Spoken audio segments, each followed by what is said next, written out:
نحمدہ ونصلی ونسلم علی رسولہ الکریم اما بعد فاعوذ باللہ من الشیطان الرجیم بسم اللہ الرحمن الرحیم الف لام را کتاب انزلناہ الیک لتخرج الناس من الظلمات الی النور باذن ربہم الی صراط العزیز الحمید صدق اللہ العظیم۔ دار و رسن کی گود کے پالے ہوئے ہیں ہم، دار و رسن کی گود کے پالے ہوئے ہیں ہم، سانچے میں مشکلات کے ڈالے ہوئے ہیں ہم۔ وہ دولت جنوں جو زمانے سے اٹھ گئی، وہ دولت جنوں جو زمانے سے اٹھ گئی، اس دولت جنوں کو سنبھالے ہوئے ہیں ہم۔ میرے واجب الاحترام، صرف ایک بات میں نے عرض کرنی ہے۔ میں حضرت شیخ حضرت مولانا اسد اللہ فاروق صاحب کی خدمت میں حاضر ہوا۔ صرف توجہ سے ایک بات سن لیں۔ میں نے حضرت کی خدمت میں یہ عرض کی کہ آج 2025 وہ سال ہے جس سال اس امت کے 30,000 سے 50,000 تک بچے فلسطین میں شہید کر دیے گئے، اور اقوام متحدہ کے آنکھوں کے سامنے یہ ساری قتل و غارت گری ہوئی۔ آج امت مسلمہ اپنی کثرت میں سب سے زیادہ ہے، لیکن اس کے باوجود 1.5 لاکھ مسلمانوں کو ایک سال میں فلسطین میں شہید کر دیا گیا۔ کیا گیا کہ نہیں کیا گیا؟ تو سوال یہ ہے کہ جب ہم 313 تھے، کفر پہ باری تھے، جب ہم احد میں 1000 تھے، ہم نے شکست نہیں کھائی، جب خندق میں 3000 تھے، شکست نہیں کھائی، جب ہم فتح مکہ کے موقع پر 10,000 تھے، شکست ہم نے نہیں کھائی۔ ہم نے ہمیشہ کم تعداد ہونے کے باوجود دشمن سے کبھی شکست نہیں کھائی، ہم آگے بڑھتے رہے۔ ابو بکر صدیق کے دور میں 11 لاکھ مربع میل پر اسلام کا پرچم لہرایا گیا۔ عمر فاروق کے دور میں 22 لاکھ مربع میل پر ہم چھائے۔ حضرت عثمان غنی کے دور میں 44 لاکھ مربع میل پر اسلام کا پرچم لہرایا۔ حضرت امیر معاویہ کے دور میں 66 لاکھ مربع میل پر اسلام کا پرچم لہرایا گیا۔ بنو امیہ کی حکومت 3 براعظموں پہ قائم ہوئی۔ میرے دوستو، محمد بن قاسم نے ہندوستان کی ایک عورت کی آواز پر یہاں پر لشکر کشی کی اور مسلمان آگے بڑھتے رہے۔ آج وجہ کیا ہے کہ آج اتنے 2 ارب مسلمان ہونے کے باوجود ہم اتنے بے بس ہو گئے کہ ہماری نظروں کے سامنے 30,000 بچے شہید کر دیے گئے، ہماری نظروں کے سامنے عورتوں کو بیوہ کر دیا گیا، ہماری نظروں کے سامنے ہماری مساجد کو شہید کر دیا گیا۔ اتنی قتل و غارت گری ایک سال میں کر دی گئی، اور قبلہ اول کو گرانے کے منصوبے سامنے نظر آ رہے ہیں۔ ہم کیوں نہیں بولتے؟ ہمارا خوف کیوں نہیں ہے؟ تو اس سے ایک بات جو ثابت ہوتی ہے، وہ بڑی بات یہ ہے کہ آج امت مسلمہ عملی طور پر اپنا وجود کھو چکی ہے۔ جب ہم عملی طور پر امت تھے تو کفر کی یہ جرت تھی؟ کبھی ایسا نہیں ہو سکا۔ 2 منٹ رہ گئے، اس پہ میں بات ختم کرتا ہوں۔ میرے دوستو، آج ہمیں یہ جاننے کی ضرورت ہے کہ میرے اور آپ کے پیغمبر نے اس امت کو وجود کیسے بخشا تھا۔ جاننے کی ضرورت ہے کہ نہیں ہے؟ آج یہ قرآن کی محفل ہے، قرآن کی محفل میں میں سیرت اور مقاصد سیرت کی پر بات کرنا چاہتا ہوں۔ کیوں؟ اس لیے کہ قرآن سے جب میں پوچھتا ہوں کہ میرے پیغمبر نے امت مسلمہ کو کنتم خیر امت اخرجت للناس تأمرون بالمعروف وتنہون عن المنکر وتؤمنون باللہ کیسے وجود بخشا، تو قرآن نے مجھے شروع سے لے کے آخر تک رسول اللہ کی ساری جد و جہد میرے سامنے اس کے اوراق کھولے۔ قرآن نے سب سے پہلے مجھے بتایا کہ میرا پیغمبر آیا تو اس کے آنے کا مقصد کیا تھا۔ قرآن نے پھر مجھے بتایا کہ میرے پیغمبر نے اپنے مقصد کو جن فرائض رسالت سے پورا کیا وہ فرائض رسالت کیا تھے۔ پھر قرآن نے مجھے بتایا کہ وہ طریقہ کار کیا تھا جس پر چل کے میرے پیغمبر نے اس اپنے مشن کو مقصد کو پورا کیا۔ پھر قرآن نے مجھے بتایا کہ اس مشن کو پورا کرنے کے بعد انسانی سوسائٹی پر اس کے نتائج کیا مرتب ہوئے۔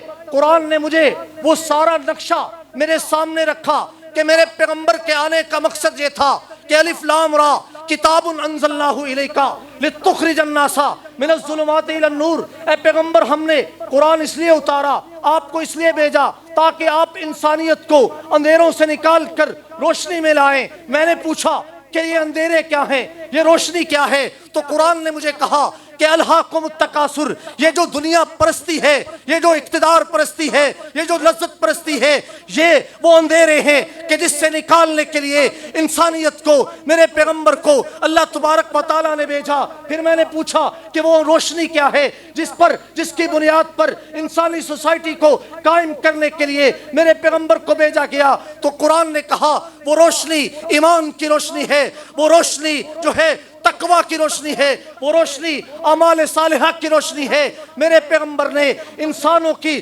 ذاتی زندگی کو ایمان، تقوی، اعمال صالحہ کی بنیاد پر تعمیر کیا۔ میرے پیغمبر نے انسانوں کی فیملی لائف کو ایمان، تقوی، اعمال صالحہ کی بنیاد پہ تعمیر کیا۔ میرے پیغمبر نے انسانوں کی سوشل لائف کو ایمان، تقوی، اعمال صالحہ کی بنیاد پر تعمیر کیا۔ میرے پیغمبر نے انسانوں کی نیشنل لائف کو ایمان، تقوی، اعمال صالحہ کی بنیاد پر تعمیر کیا۔ میرے پیغمبر نے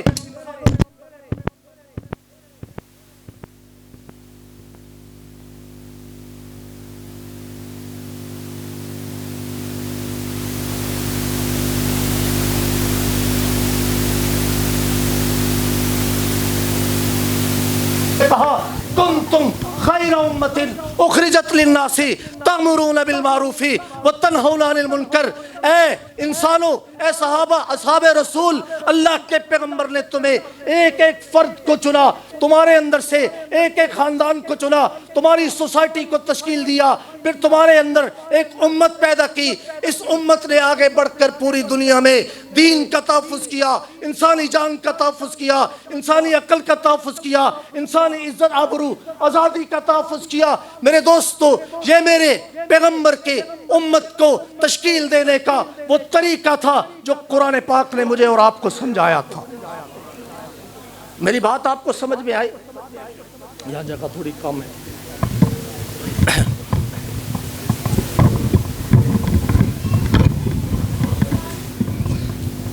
میرے دوستو، اس طریقہ کار کو آج مجھے اور آپ کو سمجھنے کی ضرورت ہے کہ نہیں ہے؟ اور یہ مدارس اسی طریقہ کار کے امین ہے کہ نہیں ہے؟ رسول اللہ صلی اللہ علیہ وسلم کے آنے کے مقصد کو پورا کیا گیا کہ نہیں کیا گیا؟ حضرت ابو بکر صدیق اسامہ بن زید کے لشکر کو روانہ کر رہے ہیں۔ آخری بات، اسامہ بن زید کو ایک وصیت کی ہے حضرت ابو بکر صدیق نے، وہ وصیت میں یہاں نقل کرنا چاہتا ہوں۔ وہ وصیت کرتے ہوئے فرمایا، اے اسامہ، تم دشمن کے علاقے میں جاؤ گے، اس علاقے میں تمہیں عورتیں، بچے اور بوڑھے ملیں گے، کسی عورت، بچے اور بوڑھے کو قتل کرنے کی اجازت نہیں ہے۔ کس علاقے میں؟ دشمن کے علاقے میں۔ دشمن کے علاقے میں تمہیں عبادت خانے ملیں گے، کسی عبادت خانے میں تمہیں جانے کی اجازت نہیں ہے۔ دشمن کے علاقے میں تمہیں کھیت کھلیان ملیں گے، کسی کو جلانے کی اجازت نہیں ہے۔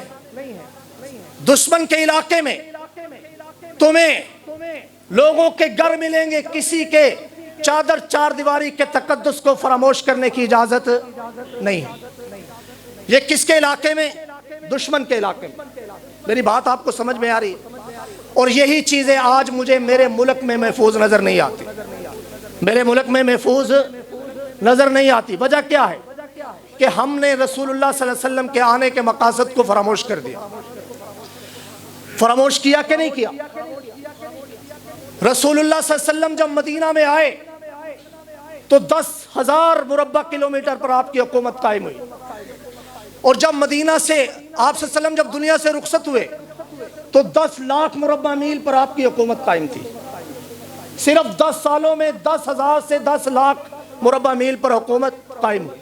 یہ بات آپ کو سمجھ میں آ رہی ہے؟ لیکن اسرائیل آج پچھلی کئی دہائیوں سے 70 سال سے فلسطین پر قبضہ کرنا چاہ رہا ہے۔ وہ قبضہ کر سکا، وجہ کیا ہے؟ وہ دولت، طاقت اور لذت پرستی کی بنیاد پر زمین کو فتح کرنا چاہتا ہے۔ اور میرے پیغمبر نے جو پیغام دیا وہ ایمان، تقوی اور اعمال صالحہ کا تھا۔ رسول اللہ نے جو حکومت قائم کی اس میں کتنے لوگ قتل ہوئے؟ 1100 لوگ قتل ہوئے، جن میں 250 سے زائد صحابہ تھے اور باقی کافر تھے۔ اور انہوں نے صرف 1.5 سال میں 1.5 لاکھ انسانوں کو قتل کر دیا۔ کیا آج ہمیں وہ انقلاب سیکھنے کی ضرورت نہیں ہے جو رسول اللہ لے کر آئے؟ کیا آج ہمیں اس رحمت کو پڑھنے کی ضرورت نہیں ہے جو رسول اللہ لے کر آئے؟ اسی سیرت کو ڈیٹیل سے سکھانے کے لیے حضرت کی سرپرستی میں جامعہ منظور الاسلامیہ میں ایک 5 روزہ سیرت و مقاصد سیرت کورس رکھا گیا ہے۔ یہ 24 جنوری سے 28 جنوری تک ایک کورس رکھا گیا ہے تاکہ اس میں مسلمان تفصیل سے پڑھ سکیں کہ رسول اللہ نے اس امت کو کیسے تشکیل دیا۔ پڑھنا چاہیے کہ نہیں پڑھنا چاہیے؟ حضرات وہاں پر تشریف لائیں گے کہ نہیں لائیں گے؟ صرف یہ درد لے کر میں آپ کی خدمت میں حاضر ہوا تھا کہ ہم دار و رسن کی گود کے پالے ہوئے، ہم سانچے میں مشکلات کے ڈالے ہوئے، ہم وہ دولت جنو جو زمانے سے اٹھ گئی اس دولت جنو کو سنبھالے ہوئے ہیں ہم۔ وآخر دعوانا الحمدللہ رب العالمین۔